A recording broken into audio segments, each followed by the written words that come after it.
This is the lecture video 369 through 379, the build-up to the Civil War. Slavery in the territories.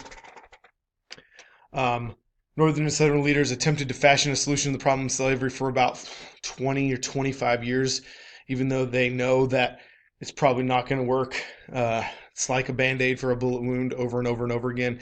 And they unsuccessfully do not stave off the Civil War from happening. The first thing that happens is the Wilmot Proviso. The Wilmot Proviso was proposed by David Wilmot in 1846, and it calls for the outlawing of all slavery in any territory acquired from Mexico. The debate over this proviso is very highly contested. There's suspicion between Northerners and Southerners as Congress divided along sectional lines. Democrats, which is Northern Democrats, proposed this, so even some Northerners are suspicious of what's going on. And ultimately it gets shot down. But it calls for the outlawing of all slavery in the territories acquired from Mexico, which the South doesn't understand why they would do this. This compromise, the Missouri Compromise, says that anything south of Missouri's southern border can be a slave state. To defuse the slavery issue, Democratic nominee Lewis Cass, running for president in 1848, proposes the doctrine of popular sovereignty, aka let the people decide. When it's time for them to become a state, let them decide. The Whig nominee, Zachary Taylor, a military man, knows that if you don't have anything smart to say, don't say anything at all. And he doesn't say anything.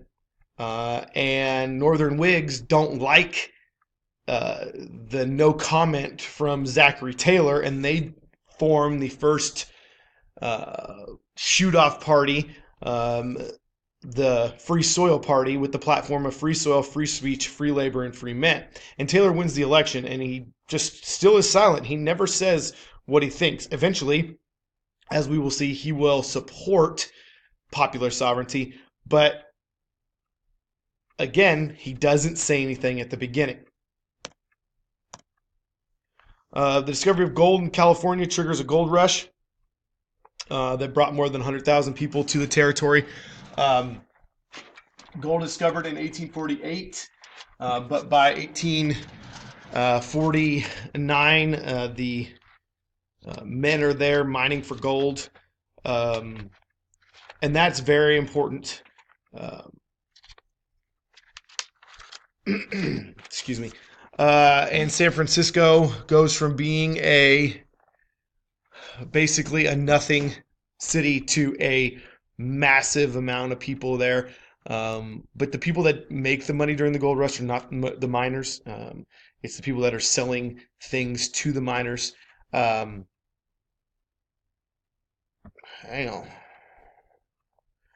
on. Equipment is really expensive. A lot of things are, because of supply and demand. Demand is so high, supply is so low. Things are really expensive. Like we talked about in class, a gallon of whiskey in Arkansas costs a couple bucks. A shot of whiskey in California is $1.50. So it's super expensive to have anything there, but especially anything in a mining sort of fashion.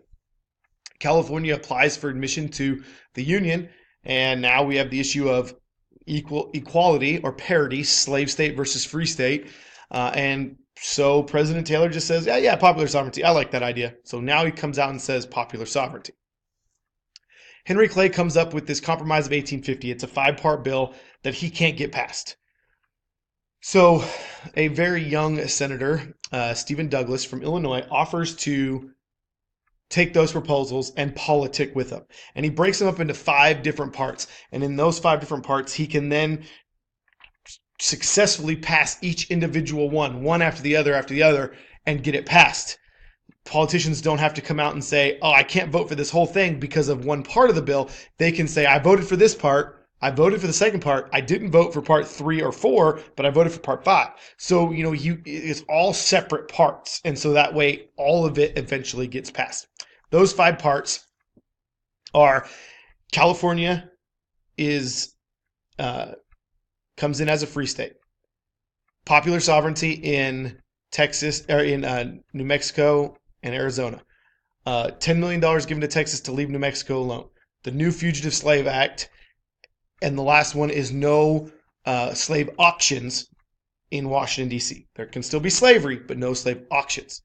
And the major benefit for the Southerners is the stronger Fugitive Slave Act. You do not have to have a complete description of your slave. You can just say, this is my slave, and then the slave catchers can go into the North and bring you back any slave. The description doesn't matter, and you can accept this slave back. And it's very dangerous for Northern freedmen because they can be returned to the South at the drop of a hat. Okay? Freed African Americans in the North, as I said, responded to the Fugitive Slave Act by forming associations for protection and resistance. They got the basically buddy system. Frederick Douglass convenes the National Black Convention in 1853 to try to establish a national council and make sure that his people are taken care of, but it ultimately fails. It was a great idea, and of course backed by Frederick Douglass, but if that were to happen, it just doesn't make a whole lot of sense for the white people to allow this to happen, and it doesn't. Uncle Tom's Cabin, written by Harriet Beecher Stowe, takes firsthand accounts from slaves, both good slave owners and bad slave owners. Gives great perspective.